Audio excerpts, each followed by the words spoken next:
Okay, the music's still really weird. So, welcome to another episode of The Overcomer, which, by the way, Pastor Tim today decided that we are going to make it less confusing. And we were doing The Overcomer on every other Wednesday and every other Monday. And we are on the show and can't remember what day we're supposed to be here, so I'm sure that you guys can't remember what day you're supposed to watch. So from now on Monday, every other Monday, it'll be Overcomer, and every other Wednesday, opposite of this Monday, will be the High on Hope podcast. So that way maybe we could be less confused. Does that mean I still have to be here both times? Yes. Yay. So, tonight, I think we were talking about obedience, right? Yeah. And wasn't there two other things? Like, this week, Pastor Tim talked about how unforgiveness can make you sick. So, like, if you don't learn how to forgive people, which, I had a really bad problem with that, but we'll get into that. But there was obedience and that, and what else? Transparency. Transparency. That's what it was. Because they all kind of go right in hand with Yeah. obedience, transparency, forgiveness. Yeah. Well, I mean, I think that's one thing that I had problems with for a while, and we actually just went through last Sunday, not this Sunday, but the Sunday before. We all had a meeting in Tim's office, and there was a bunch of things that some of us had been like, not really like super mad about, but just like holding in. And I kept wondering what was blocking me off from like being able to have that that Holy Spirit experience. Like I could still feel him like moving in the room, but like I didn't really feel him like I used to. And what it was that I had some things that, that I still battle with like, people think like I get paranoid every once in a while and think that people are out to get me or that people don't like me or Just once in a while. or whatever the case may be. And so I got that happen, and it was blocking me off from, from being able to do that. And then Pastor Tim called us all in his office, and being able to be transparent and say, look, this is how I feel. Yeah. Whether it's true or not, this is how I feel. That, like, right there, that same day, like, I got right back to feeling that, like, Holy Spirit experience. So, I think, and, like, most of it wasn't true, and most of it was just, like miscommunication, or somebody would, like, you know how it is kind of like when you text people, you don't really know how their, like, attitude is. Yeah, don't text me in that tone.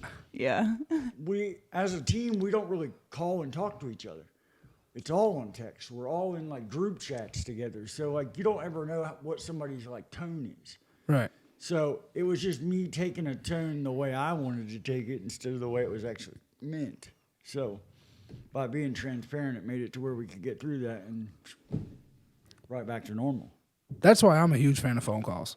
Yeah. Like, I don't know if you guys have realized or not, but I'm not really in the group chats that much. Yeah. Like, I see everything that comes across. I see all the pop-ups. I see all the notifications. I see it all. If it's directed to me, I'll respond. But other than that, if I got anything to say, I'll call Micah. I'll call Tim. I'll call either one of you guys. I do the same thing. Like, phone calls to me is it's just a classic way of communication. Because just like you said, when it comes to messages, you can't read body language, and body language is 80% of any communication. You can't read tone. You can't read the overall context of the conversation. So phone calls is the way to be, I think. And I feel like that would help resolve a lot of the communication issues there are, if there are any. Yeah, for sure. Like I have a bad tendency because I'm really bad at like trying to be funny about everything, and I think a lot of that is like a coping mechanism. Yeah. I think if I can make it funny, it's really not that harmful. Laughter is the best medicine. So like, I have a bad habit of like commenting on stuff that wasn't directed at me, wasn't supposed to be talked to at me. Like, it doesn't matter. I'm like, oh yeah, that's not my business, but I'm about to make it my business. Like, because I got something funny to say. Like, and a lot of times I interject in things that I probably should just leave alone. I'm kind of working on that some, but you know, for a long time I carried around a lot of like, didn't want to forgive, you know, myself, my real mom, a couple other things like, and I don't know why I carried it for so long, because like most of it wasn't my weight to carry. Like, it was just like, for some reason I thought that I had control by carrying that stuff around. Yeah. And the only thing I was doing was letting it control me. Like, it completely controlled me, because any decision I made was around like, well, I don't want to be around this person. So if this person's going to be there, then I'm not going to be there. And if this person might show up later, I'm not going. Like, so it blocked me off from like being involved with like my family and all kinds of stuff, because I was upset with somebody that may show up or may not.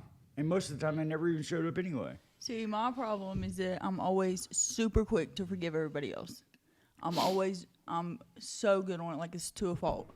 But I can never forgive myself for things that I've done. Because you hold yourself to a higher standard. Yeah, and it was extremely hard for me, because even though I thought that I'd forgiven a lot of the things I've done in my past, at the end of service, when Tim was praying, he was like, God will put a person in your mind. Yeah. He put a whole situation in my mind that I realized that I still haven't forgiven myself for. And it resulted in a death, and it eats at me. It gives me nightmares, and I had a really hard time letting it go and forgiving myself for the part that I played in that. Yeah, I mean, I think that was my biggest thing, was like, for so long, like the Caden situation, right? Like, His daughter, Caden. It took Caden a long time to forgive me for all the years of like running and destroying her life and all these things. And even after hearing her say, "Dad, I forgive you," that should have been the end of it. But like, I was still like, man, I can't believe I did that to her. Like, I still wouldn't let go of it. Right. And, you know, I carried that weight forever. And like, it just blocked me out from everything. Like, I couldn't get ahead. I couldn't build my relationship with her.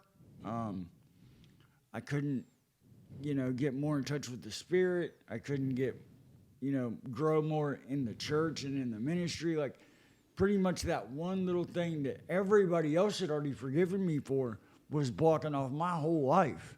Yeah. And all I needed to do was be like, it's okay. Like, just because we say that we forgive people doesn't mean we forget what happened. And it also doesn't mean that we're okay with what happened. Like, it's not saying you can do this again. It's saying it's okay that you did it then. Like, we're not saying like, I forgive you and it's okay that you do it to me again, because we obviously don't want that to happen. Or, you know, like, and I think that was my biggest problem with me letting go of it myself, was like, does this mean that I'm okay with doing it again? Like, Well, I had to realize, like, there was another situation that happened to me right before I went to rehab 2 years ago. And what was done to me, I could not get over. Like, you never take advantage of someone like that. And my forgiveness was, it wasn't the fact that I forgave them for what they did. It was the fact that I needed to forgive them, because it's not for me to judge what they did. It's for God to judge what they did. Right. So I literally just had to forgive the fact that it wasn't mine to carry anymore. It was for God to deal with. yeah. I mean, and I say it a lot, and I'm sure that you probably get tired of hearing it, but, you know, like the thing that Ron Carpenter says about, you know, Jesus says to take my yoke upon you, because my yoke is light and my burden is light, my yoke is easy. So like, You got it. yeah, I lost it for a You second. say it almost every day.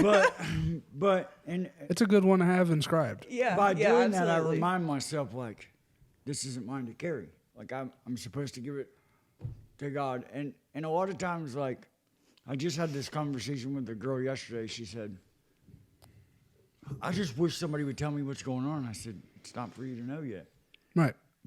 And she said, well, I don't see why. And I said, the problem is we give things to God, and then we take them back. So it's like, here, God, look, you can have this, but hold on, let me hold this one more second. Yeah, I Okay, had now a you can have huge it, but let me problem hold with this. that. Yeah. Like, yeah. So it comes down to, and I still do it a lot too, so it's not like I'm saying I'm perfect, but it comes down to, do we trust God or do we not? Because if I trust God, then I can give him everything and not try to take it back. Yeah, absolutely. So, and I think a lot of times you give it to him and think you're taking it back when you're really not. You want to, but you're not like, it's kind of like. Some things are really Alright, hard well- when you have let something control your emotions, control your mind, control your thinking. It's very hard once you lay it down to realize, like, okay, it's gone. Yeah. And then there's that absence, and you're like, okay, where'd it go? You know. So I just, we all struggle. That's one thing that I can honestly say. Through working the 12 steps of AA, it talks about step 3, turning our will and our life over to the care of God.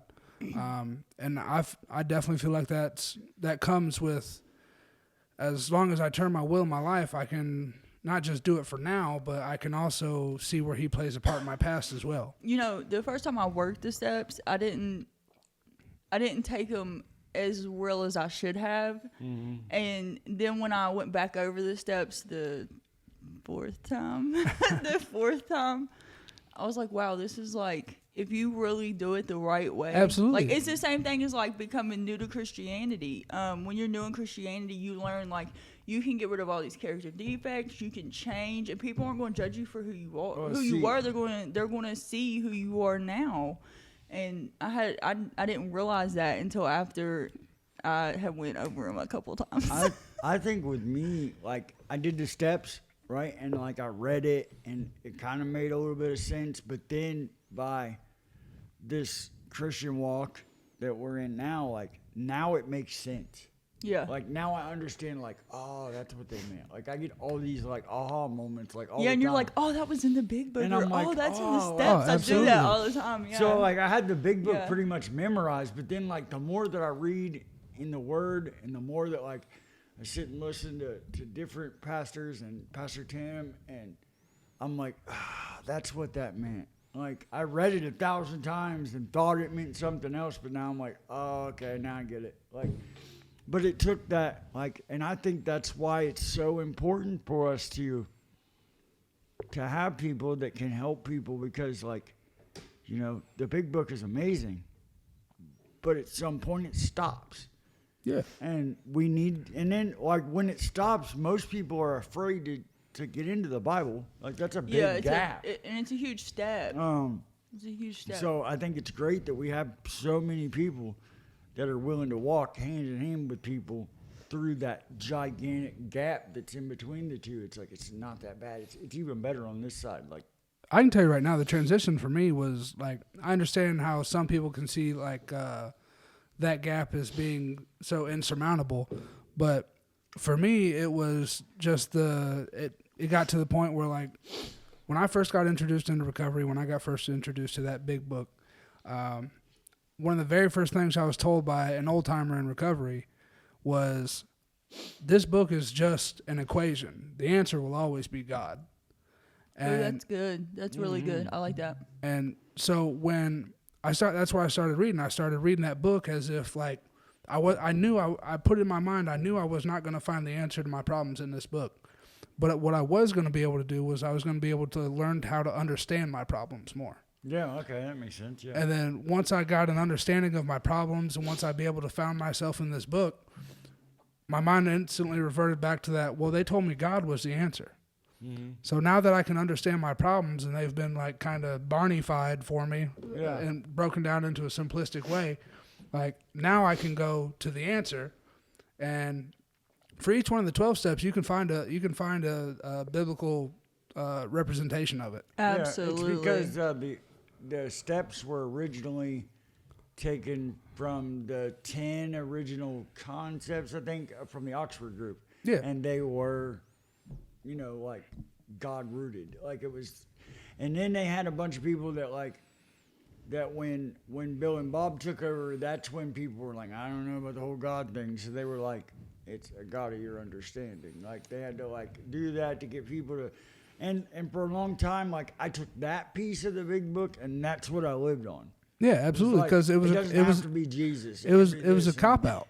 It made it very easy for us to be like, okay, well, it says God so many times in this book, but it's a God of my understanding. So I'm going to make up this whatever I choose to call God because I'm afraid of believing because I never had that problem. My problem was never believing. I've always been in and out of church, every different kind of church you can imagine. I was in the same boat. Yeah, I have. No, I mean, not me. If there's a church, I've been there. I've always been in and out of churches. So it was never the whole believing God thing. It was do I really have to go through this book for me? My thing was I learned how to manipulate the big book. If that makes any sense. So I would learn. If I take this sentence out of this chapter and these two sentences out of this chapter and justification, it says I can do what I want. Yeah. And it's in the big book, so it has to be true.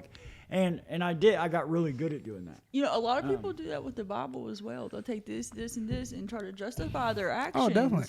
And that's not what the Bible's for. It's for answers.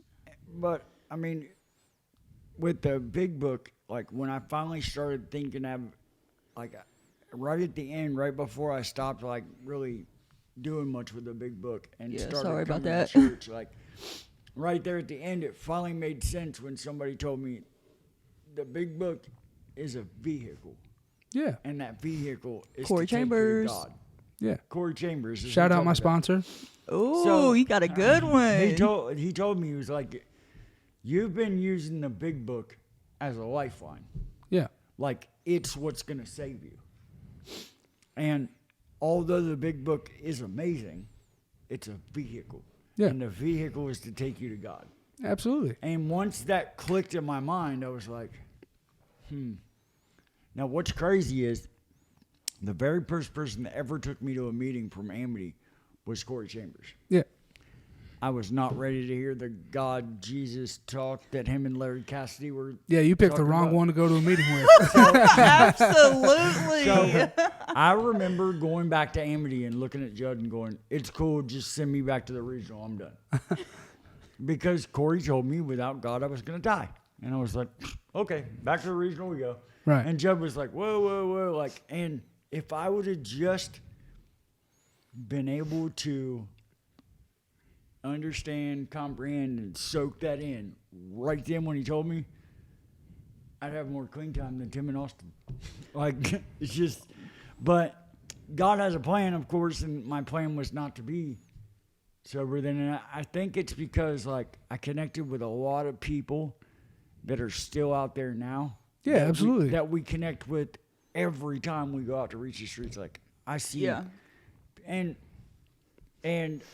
we chased them down. I chased one of your friends down last Saturday. It breaks my heart because, they all, one, I don't know if they think I'm dumb or they just want to be, manipulative or what it is, but they're like, "Dave, It's part of the spirit of addiction. I'm doing so bad." And I'm like, "Yeah, what do you need?" And they're like, "Money." And I'm like, No. Can't do it. No. You I'm want something to eat? I'm I like, will "Are go you buy hungry?" you something to I'm eat. like, "Are you hungry? I'll feed you. If you're thirsty, I'll get you a drink. If you need cigarettes, I'll give you those." But I'm not, because I don't want it on my conscience that you take the $10 I give you, go down the street, buy dope, and it kills you. Yeah. And that's on my conscience. And I don't like seeing people sick. And I used to give people money. And then one day it just sat down on me and I was like, I can't do this. Conviction. And I still got people that message me all the time, like, "Man, can I borrow 10 or $15?" And I'm like, can't do it. No. And, Absolutely not. It used to hurt my feelings. I used to be like, "Man, why am I telling them no?" But now I'm like, I'm not killing you. I'm just not doing it. And I tell them all the time, like, we can get you in here, we can get you in there, we can get you in here. But, like, I also got to remember that when people did that to me, when I wasn't ready, Yeah. it just kind of went, You have to wait until they fall into despair, which is the definition of despair is you have no hope left whatsoever. Yeah. And you literally, I mean, that's their last breaking point is when they're in despair and they literally think that they can't be saved. no. And that's when it comes in and I they used get to, saved. I used to have a shirt that said, from hopeless dope fiend to dopeless hope fiend. Yeah, absolutely. I need one. When I first got into recovery, that's all we did was like shirts. I've had one that said, "This is what happens when you put down the spoon and pick up the fork." Yeah, with you. I mean, we've had all kinds of stuff, and what really like had me for a while was like, I remember for like a year span, I would take people that were right on the edge of believing in God and convince them that they could believe in a rock or the spirit of the universe or the sun, the moon, the stars. Or the doorknob. And You cannot believe in a doorknob because it will turn on you. Yes, I like that. but like, it kind of weighed on me because I was like, those people might have believed in God. If Yeah. I wouldn't have been like, oh, you don't have to do that. Like, you can believe in. But that's why God positioned you in the place that He has you now, Yeah. is so that you can go back and try to help ones that need it the most. And like, That's what I love about Reach the Streets. That was one of the things that was really hard for me to be like, man, like all these people could have made it a long time ago if I had And- just kept my ego out of it. And you never know how many people of them might have. That tree or that bush you got them to believe in, like that maybe they put their all in that, it failed them, and they're like, all right, I'm gonna go back to what I was almost there with. Yeah. Like yeah. if anything, you gave them another option that whether they knew it or not was gonna fail them, and then maybe that was where the big book talks about we were beaten into a state of reasonableness. Yeah. So maybe just one of those words or one of those directions that you gave them was exactly the last little bit of pain they needed. You should have a doctorate in the big book by now. Yeah. Like PhD over here, Austin Ferris Absolutely. with the big book.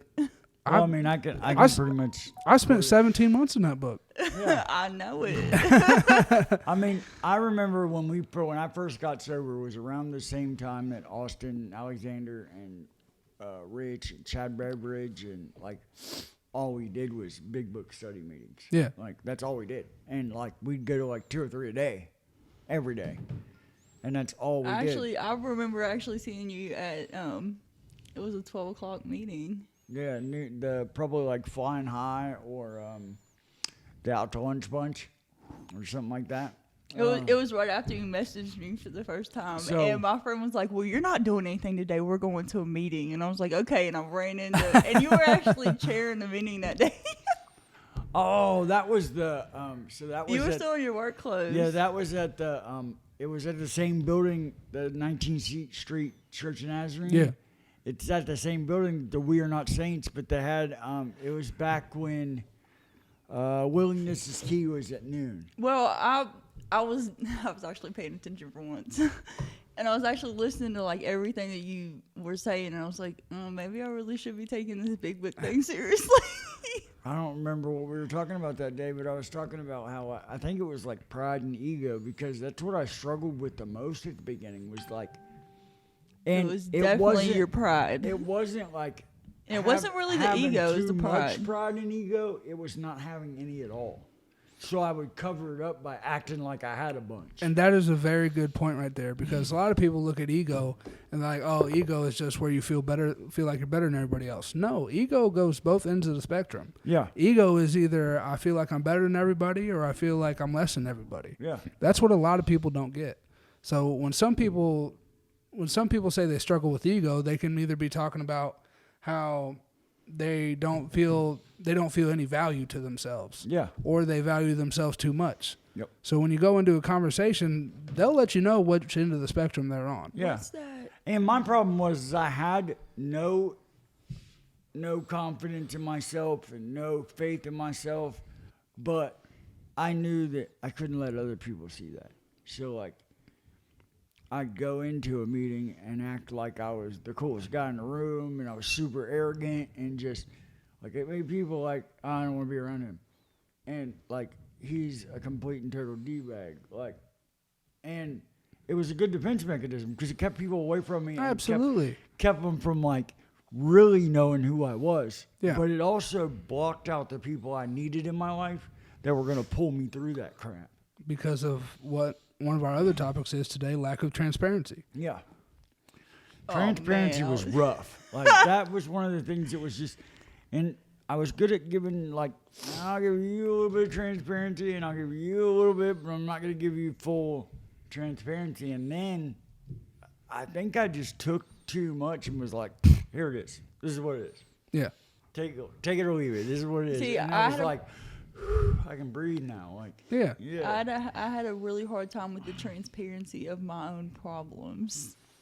Right, because you Like, feel it was because for some people the stuff that we go through, there's no way anybody else in the world has ever gone through that. Like it's just a sole us issue. Yeah. Like yeah, but I'm do you know what changed that? Was somebody told me, they were like, there's not a sin on this earth. Actually, it was my old sponsor, Katie Kern. She was like, there's not a sin on this earth that someone else hasn't already committed, that you've committed. It's literally not possible. Like everything that you've already done, somebody else has already committed that sin at one point in time. there's also not a single sin any of us committed that Jesus didn't die for. Exactly. And it just, I don't know, it really struck with me. See, that was something that like stuck last night when Pastor Tim was talking about like how, you know, when they were nailing Jesus to the cross, he wasn't worried about like what's happening to me. He was saying, He's worried about everyone Father, else. forgive them. They know not what they do. Yeah. Like it wasn't about, oh well, hey, Yeah, can it's one you of my can you make favorite- this not hurt? Cause it sucks. But instead he was like, yeah, I mean, like what I'm going through is terrible. And Jesus but, didn't run from it either, because he knew what was going to happen. Absolutely. Oh, yeah. So, and he was like, I'm going to take this on. And that's the ultimate testimony of walking in God's plan. Yeah. Like that Yeah, was God's plan for all absolutely. that to happen. Yeah. So instead of fighting God's plan, instead he completely went with God's plan and God's will, and in return, his blood is what saves all of us. Absolutely. Oh, like today, I got probably like one of the best feelings ever. So we were here working, trying to get the podcast studio the rest of the way together, and I had to call Pastor Tim for something, and he was like, I don't know what you're asking me, but hold on, my dad wants to talk to you. And I was like, okay, that's weird, but okay. I was like, I'm probably in trouble. So his Good dad gets old on the phone and he's like, Papa Kraft. you know, the way that you spoke about that, the story of the woman at the well, like that was a very good, like you put that together really well. Yeah. And like I've been looking at like all the little stories of like how he used like super broken people basically. Absolutely.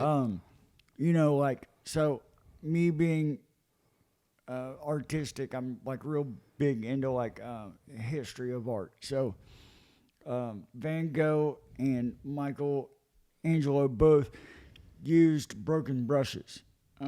They used broken brushes on purpose. Yeah. Because then there's no way that they can be like, well, he wouldn't have been able to do that if it wasn't for this brush. All the credit goes to the artist. So I believe that's why God uses broken people. It's like there's no way that the credit goes to like, well, yeah, I mean, what he did was great, but look at who he used. yeah, absolutely. So instead, he's like, yeah, what I did was great, but look at what I used. Like, Yeah. this person was definitely not where the glory came from. And if that's true, then, I mean, just think about like a lot of our whole ministry is built up of people that have just been completely through Beat it. down, broken. So Yeah. if that's how it works and God shows favor to like the broken, like that would suffice of why we're always like, here's all the favor, like because we're definitely it. Well, I'll say this from experience. There isn't a person that I've ever met that isn't broken in some type of way. Now, they might not be as damaged and broken as I was because of the things that I went through. But Yeah. they are definitely everybody has some type of brokenness in them, you know. And I See- think that's beautiful in itself. I think the thing that has been the best experience for me since this whole thing started was like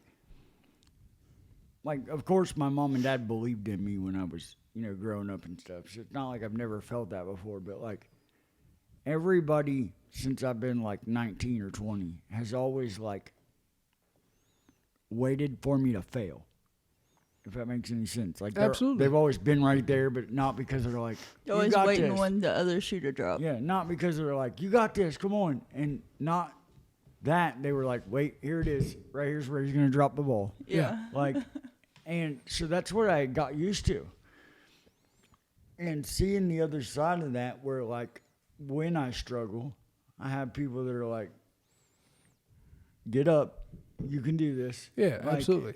I just wasn't used to that. Like I was like, well, here it goes. They're gonna be over there laughing at me because I dropped the ball. Like, and that's just not the case. Like, I mean, experiencing that was one of the things that was like that kind of pushed me over the top to be able to be transparent and start to be obedient to like what the vision is and stuff like that. Like, I think it was that like little test of, don't worry, we're right here behind you. So even if you are transparent and there's something that you think people are going to laugh at you or make fun of you about, like, remember, we're not like that.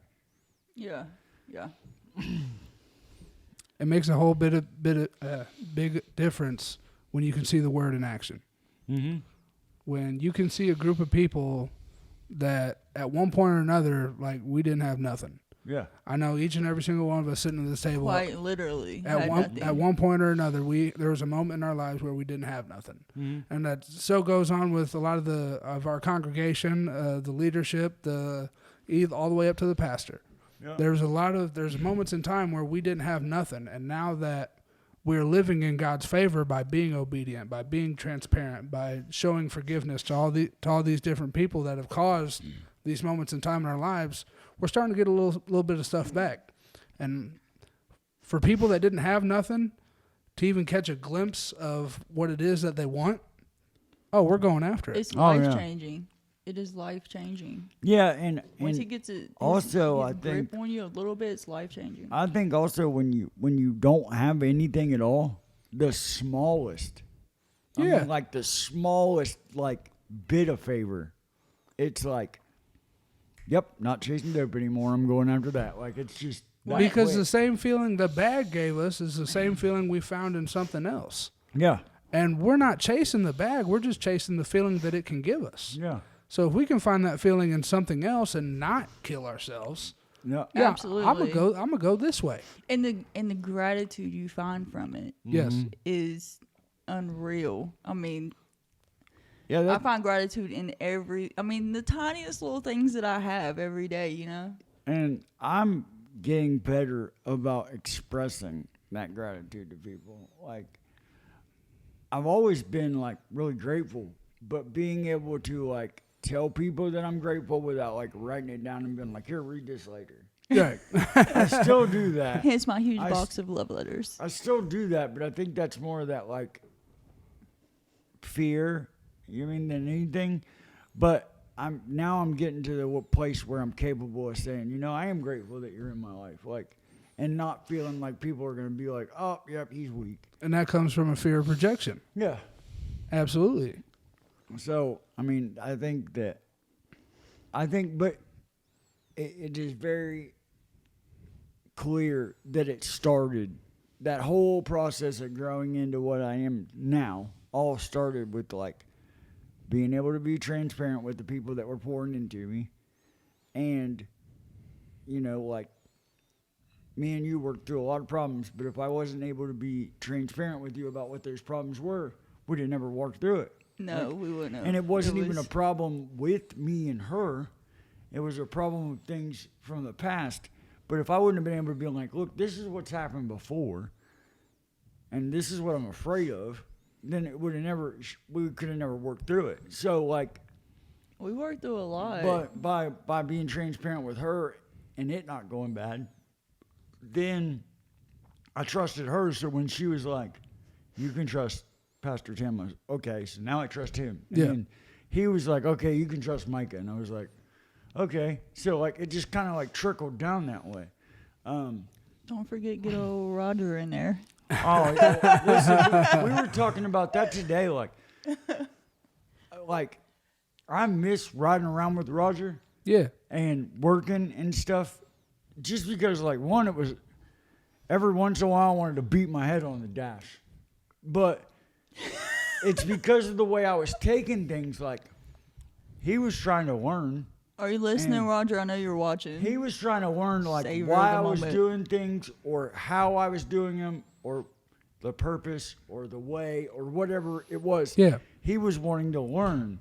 But because I was looking at him like he was here and I was here, like I didn't feel like there was anything I could teach him. Even though it wasn't about like spirituality or anything like that. It was about things that I know more about. Yeah. But I seen him as more of like a leadership figure. So when he would ask me questions, I just thought he was just like, "Why are you doing that? Like I'm doing it wrong." Oh yeah, I get what you're And saying. so, like, I would get irritated, and then I have to be like, "Wait, he was just asking me because he wants to know, like, because he doesn't know." Like, Right. And Dave So, went through a lot of growing pains, but it helped. but like now that I'm not with him every day, riding around and working, like. You missed some I miss questions, huh? Well, it's not even A that. lot, like, yeah. Like we used to ride around and laugh, and like he would tell me like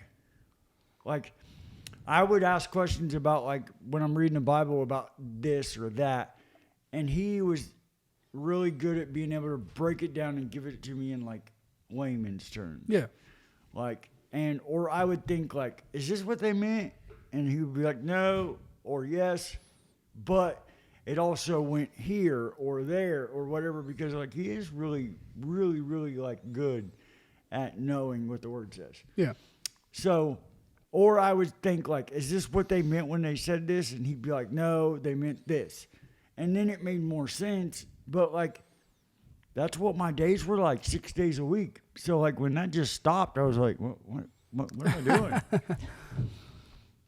So, I mean, like it was, you know what I mean? And our lives have changed. Like Pastor Tim's constantly like, you guys have grown, you guys have grown, you guys have grown. Like we have, but just think about how fast things have changed in our lives. Absolutely. While we were like three of us, we've all been growing like tremendously over Growing the like last a year. weed. But just think about like a year ago, like we barely had enough stuff to like fill up 2 backpacks. Yeah. And now we were now- sober, but we were a wreck. now I'm coming home and kicking stuff around like there's no room in this apartment. Like, but I'm really quick sometimes to get angry that there's a bunch of stuff in my way. But I don't think to be grateful that a year ago that stuff wasn't there. Right. Or the kid that comes You know what I with mean? all the Like- stuff. And like, I mean, there's still, tremendous things that I got to work on. But like, I was thinking about that the other day of like, you know, we're constantly looking at like how much we've grown, but like sometimes we forget to just stop and look back. Like, man, there was a lot that went on in that short period of time. Man, one of the best pieces of advice I was ever given was you cannot and absolutely cannot forget where you came from. No. And I can tell you right now, like there's times I'll go back to Recovery Point because I've been out of Recovery Point for a couple months now. Like I completed the program, I was staff there, and then now I moved on to this other job. But I still make time at least once or twice a week to go back to Recovery Point. Yeah. I'll go back to Recovery Point to either check on my sponsees, or I'll go back to Recovery Point just to holler at the staff that I went through the program with, or sometimes I'll go in there and I'll just sit in the detox dorm and I'll be like, "What's up, guys? Like, you guys know what you're about to get yourself into." Yeah. And the whole purpose behind that is just so I can remember, like, at one moment in time, I was sitting in that bed. One moment in time, I Yep. was in this room. Yeah. And that, to me, is what's kept me both grounded and humbled and just whatever adjective you want to put out there. But whenever I go back to Recovery Point and I see those guys struggling, I see those guys half sleepy walking through the hallways because they're on job assignment or something, it also lets me know that I am one bad decision away from being right back there. Yeah. Yeah, and I think a lot of times I take for granted where I am in life. Like, and I don't think about making bad decisions. Does it make sense? Like, I'm not like, am I going to make a bad decision today? But I think that's because for so long, she can contest to this. Like, every day I had to, like, battle with myself. Just don't get high for a couple hours. Just don't. You can't get high. It's going to be bad. Like, Yeah. and It I had to was- fight with myself like that every hour, on the hour. And like when I finally came to the church, when I finally came to the Reach, I was to my breaking point where I was like, it's just not going to get any better. And I didn't understand it because I threw my head in first with my faith when I Yeah. got sober. So I didn't understand, like, I understood he was struggling, but I didn't personally go through that struggle until, like, later on. So I wasn't I was just like, it's going to be okay. Like, let's just go to church. It'll be fine. Because I Figure remember, it out. Like, I remember I just didn't want to screw up, but I also just didn't want to feel the way I felt anymore. Right. I remember that, and I'll never ever forget that. But then I also remember that very first time that I remember sitting in the very back of the old building by the sound booth before it was raised. Yeah. And just, I remember thinking, I haven't thought about getting high for a while. And like that feeling of that like peace that I don't have to fight with myself anymore about this. Like that peace is what, like, I remember that too. that's when you So- broke off the spirit of addiction. So I usually try to like, every once in a while, I'll just revisit like remembering how I felt with having to argue about it all the time. And I felt like I was going crazy because I was constantly like, you just can't do this. Like, you're going to ruin everything. Like, and then the feeling of what it felt like when that finally just went away. Well, and now you know how to better deal with the emotions when they come, like a wave crashing down. I think Yeah. that You was a know big problem. that no matter how you feel, like even when you don't want to look at yourself, God is still looking at you, and you're perfect in His eyes. Well, that, and I also know that, like, after everything we've been through, like, the purpose and the gifting that God has put on my life is there. And all I have to do is remain, like, face towards Him. And it's Obedient. there. Obedient. When I start, like, and you know, like, kind of like the whole revival thing is like being completely focused on God. Now, granted, we can't be completely focused on nothing but God all the time, or we're going to starve to death and not have anywhere to live. But, like, you know, I've also noticed that when I start to look away from God, things get bad. Yeah, but I know it, absolutely. like, right now. So Yeah. it's like, yeah, nope, not doing that. But I think that knowing what that favor is, what that gifting is, what that purpose is, like knowing what that feels like is what keeps me focused. And if I didn't know what that felt like, I would probably be like, well, I mean, it can't be all that great. Like, but I'm glad that I caught that knowing what that feels like early on so And- that I didn't turn around and give up. And absolutely, for anybody out there listening right now, like the moment that you say yes to Jesus, the moment that you have that salvation, that come to Jesus moment, like it's not long before He puts an assignment on your heart. Mm-hmm. Like it's not long before He kind of nudges you and is like, "All right, This is It's- what you're doing. it's time. Let's see if you can fly." And He kicks you out the nest. Yep. I remember for me, like it was very, very early on into like me being out here in West Virginia, and I remember one time I was sitting down with Tim, and he was talking to me about the fivefold ministry, and he was telling me, he was like, out of these 5 things, which one do you least likely see yourself doing? And immediately off the bat, I was like, teaching, and we sat there, we talked about it, we prayed about it. And it was no later than 2 weeks later, I was walking through the halls of Recovery Point, and the Phase 2 coordinator at the time, who used to be a real big part of Celebrate Recovery in Vienna, was like, "Hey, I'm starting up this new Celebrate Recovery class called Victory," and pretty much all it is like anybody that wants to show up, they're going to be ran through the Celebrate Recovery workbook. There's like 4 workbooks. Each workbook has like, I think 10, 12 lessons. And he asked me, he was like, "I want you to teach the class." And as soon as he said, "I want you to teach the class," my mind instantly jumped back to me telling Tim, there's no way I will ever be a teacher. Yeah. I taught that class for 5 months before me and the pastor of the church, we didn't see eye to eye on some things, and I had to take a step back. Yeah, but And didn't you teach True Disciple too? yeah, I still teach True Disciple. And that just goes to further my point, is I taught that Victory class for 4, maybe 5 months. And like I said, me and the pastor of the church, we had some differences on the way we view things, and I had to remove myself from that situation. And it wasn't even a couple months after that, I went through True Discipleship, and literally at the 12th lesson, Dennis was like, "Next week you're going to be teaching books 1." And to this day, I still teach book 1 of True Discipleship. Yeah. So I feel like God will place assignments on you that you never saw coming, or you never believed in yourself that you could possibly do. And it's all because God knows our doubts. He knows our fears. He knows everything that we struggle with internally. And in order for us to get that out, He's going to place us in those situations where we have to face our fears. Well, I remember having that same conversation with him, and I have a fear of being up in front of people. Like, it comes back to that fear of rejection.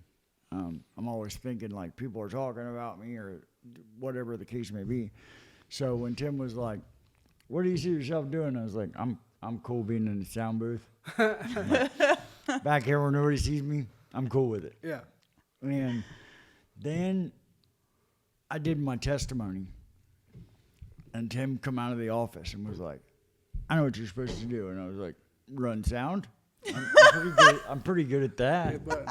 Like, I'm real good at being back here in the dark, hitting buttons.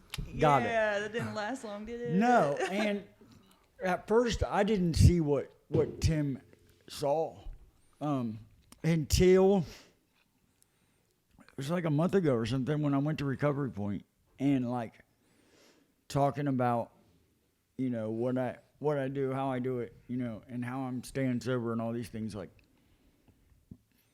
everybody in the room, whether they were Odinist or Christian or Catholic, whatever the case may be, like, everybody was like just zoned in. Yeah. And that's when I seen what Pastor Tim saw. Like, it's not about how I feel about it, or if I think that people are going to like what I have to say. It's about, when I say what I say, is it clear enough that somebody can understand it? Is it clear enough that it's going to help somebody to start to change their heart enough to where they can start to look at God the way I look at God? Like, and for so long I was like, I don't want to do that because of blah, blah, blah, me. Yeah. And then once I realized, if I take me out of the situation, Yeah, you have then, to take you out of it. you know what I mean? Now I see it. And for a long time it was like, I don't know what I'm going to get up here and talk about. And I would write down pages of stuff and then never use it. She was like, "Why do you get up there and never talk about what you wrote about?" That is the absolute worst thing to do if you ever give a testimony, ever give a lead. Like, the absolute worst thing to do when you're telling your story is to try to script it. Yeah. Well, what I do is I prayed before I gave my testimony this Yeah. time, and I was like, "God, just use me as a vessel to save somebody in this room tonight." Yeah. Or help somebody in this room tonight. Just give them a little bit of hope. Yep. And apparently it turned out pretty good. I don't remember a word I said, but everyone said it turned out really good. And that was the first time that I got up and spoke, and I took me out of it. Yeah. And I let him have it. So we got 10 minutes left. Really? Yeah. Yes. Oh, man. So we got 10 minutes left. I don't know if the phone number is on the screen or It not. is definitely on the screen. So if anybody would like to call in, if you have questions, comments, concerns, if you need help for Hopefully not something. any concerns. If there's anything that we might be capable of doing to, if there's somebody out there struggling that needs to try to get in somewhere or anything like that, call us and we'll see what we can do to Yes, help. we have all kinds of resources. So many resources. Yeah. Between the three of us, I think we could pretty much help somebody. Yeah. Pretty much. We can Pretty much maybe yeah. help somebody. No, We put it out there. We can definitely help you. If we you can want to help. potentially kind of do some stuff. Yeah, we can make some things happen So through like, God. that's a pure rejection. I'm like, man, we might be able Yeah. to do something. No, get it together. One thing I remember you talking about was when you had that initial aha moment of like, I haven't really thought about getting high. Yeah. And the moment you said that, once again, shout out my sponsor, Corey Chambers. Corey. When I dropped my fifth step with him, after I got done with my fifth step, we were sitting there, we were just kind of talking, and he was just kind of letting me bask in the moment of like being transparent with him. And the first question he asked me was, when is the last time you thought about getting high? And the minute like my eyes diverted off of him and like off into space, he smacked the table. Right there. That's a spiritual experience. Yeah. That's letting you know that the Spirit is present within you. And then he immediately took me to page 75 of the Big Book, where it talks about after you do your fifth step, you will feel like you're walking hand in hand with the Creator of the universe. It'll talk about you'll feel the nearness of your Creator. It talks about how suddenly the notion to drink will dissipate. And right there, he went through all the fifth step promises with me. And I just started going off with a checklist. Check. I can feel that. I can feel that. And after we got done doing that, he let me know. He was like, you never have to feel that itch again. You never have to feel like your only option is to use. And when, I remember when we first started going through the steps, he told me, he was like, if you go to a doctor, but you don't give him all the symptoms, how can he help you? Yeah. And Yeah. that right there let me know. I was like, all right, well, there's a reason I picked this man to help me with these steps. There's a reason I picked this man because I saw something in him that I wanted. Yeah. That was a relationship with God. That was the way he was raising his kids. That's the marriage that he was in. Just everything about Corey inspired me to be like, that's what I want. Mm-hmm. And the moment he told me that, hypothetically, I have to tell him all of my symptoms, I have to give him all my ailments, and then he'll be able to, in turn, take that and show me the way, I was all in. I had to. See, I think my first sponsor was Chad Beveridge, and we had a very close relationship. So, like, it wasn't like a fear of, well, I can tell you this, and this. Oh, but no, I'm I not telling you that. hugely had that fear. I mean, Mhm. oh, it was so bad. So, and I think there are a lot of people that have that fear, and they leave something off. And you know what did it for me? It wasn't dropping my fifth step. It was one night at the old building at 16th and Latrobe, the old church building. I was in there by myself for hours, and I was literally. I mean, if somebody came in there, I thought it was crazy because it was in there. It sounded like I was in there talking to myself about all the bad things I did, and I was talking to God about it, and He literally was like, you don't have to feel that way anymore. All those things are gone. Yep. And I think that's And I was in the church by myself. It was just me and him in there. And that's what really did it for me, because I could never truly be transparent with anyone else about what I did, but he already knew what I did. So what was I scared of? Absolutely. And it took a minute for that to soak in, but once it did, I was like, he's seen everything I've done. Yeah. So why be scared to talk to him about it? well. I mean, I noticed that, like, with the obedience, like, at first, like, reading the Bible, I would read like a verse and I was like, yeah, I'm good, and then I just wouldn't do it, right? Like, Full and transparency it right now. wasn't because like I didn't want to read it or I didn't think it was interesting, but it was like, well, I got this, and this to do. I can't Right. do this. So now, like, I make time to read it. Yeah, you've done a And- lot better at getting in the word and, than like, lately. And like somebody will be like, well, I need you to hold on. You got to give me 2 minutes, because like usually I only read like the verse of the day, and if it hits me like hard, I'll read Yeah. like that chapter. But like it's usually like 5, maybe 10 minutes. So by being able to have that obedience to say, give me 5 minutes and I'll do whatever you need me to do. I mean, a lot of times I read it like on my way to work because I'm riding in the passenger seat. I'm not driving. So Yeah. it's either that or sleep because I got a 2.5 hour drive to work. And I usually do both. I'll read a little bit of the word, pass out for a couple hours. But it, Okay. So, sorry to cut you off, but we only have a few minutes left. So, would you like to tell them about the block party that Richard yes, Streets is having? yeah. Okay, Definitely. so first,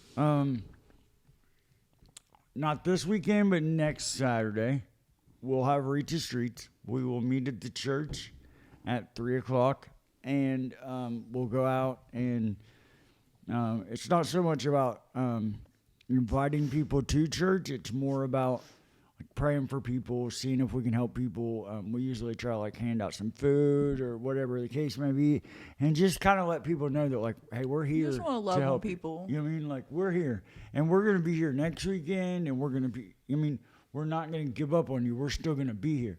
There like- is no hopeless soul. So, that's first and foremost, and then March 18th, from 2 p.m. to 6 p.m., we will be on the corner of 13th and Lynn in that empty lot right beside Gideon House. Yeah, 1226 Lynn Street. Yep. So we are going to have Curtis Ward and his buddies from, I think they're from Huntington or something. They're used to be a part of Elevate. Shaylee will be there, which Yeah.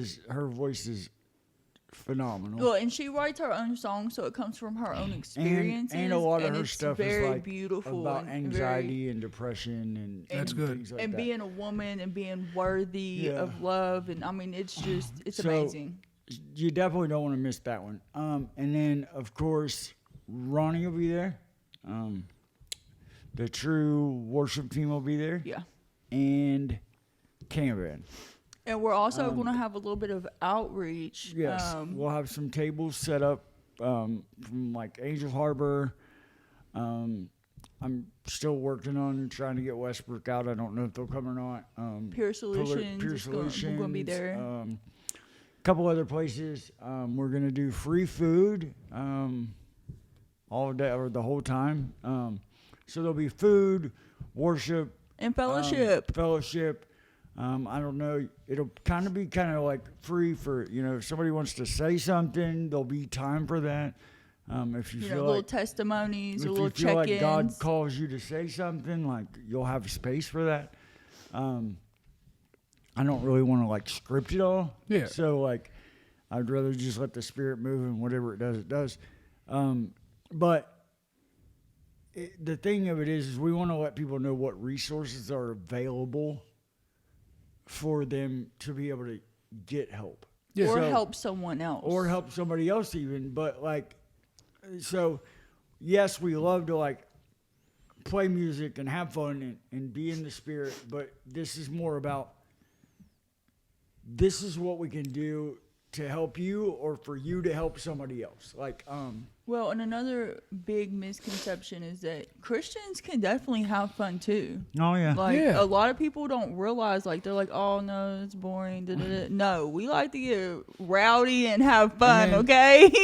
Then also, Yes. right, the month after that, I think it's the 13th. May 13th Yeah. is High on Hope, the movement. That's gonna be fire. Which which it's it. Is it at City Park? Yeah. Okay, so COVID shut it down for a while, but High on Hope the movement was really, really big, and it's at the City Park, and there'll be all kinds of stuff going on that day. But it's May 13th. I'm pretty sure. 12 to 4. Yeah, 12 to 4. So that'll be something big to come out to, and then of course, as Reach the Streets, we're gonna try to do more stuff during the summer and get out here and do more things. We're also currently raising money for the RV. We're going to try to turn the art. We want to paint it and try to turn it into like a mobile unit to be able to like give people hot food, and who knows what it'll go to yet. Like maybe offer people a shower and some like change of clothes, like whatever we decide to do. But there is a GoFundMe page for that. It's under the Reach United. So. And on that note, Austin, would you love to pray us out? Yeah. Absolutely, I'd love to. All right. Dear Heavenly Father, we just thank you for this moment in time. This exact moment in time where 3 believers have been able to get together and talk about your glory, talk about your goodness, talk about your grace. Yes. Heavenly Father, we just thank you for the transparency that we've all been able to show today. Heavenly Father, we just thank you for the obedience that you have encouraged each and every single one of us, and you have empowered us by your grace to keep us continuing to move forward. Heavenly Father, we just thank you for laying out a plan that we now have, that at once we felt lost, but now we know where we need to go. Heavenly Father, we just thank you for this exact moment in time. In your name we pray. Amen. Amen. And thank you for watching our tiny little show.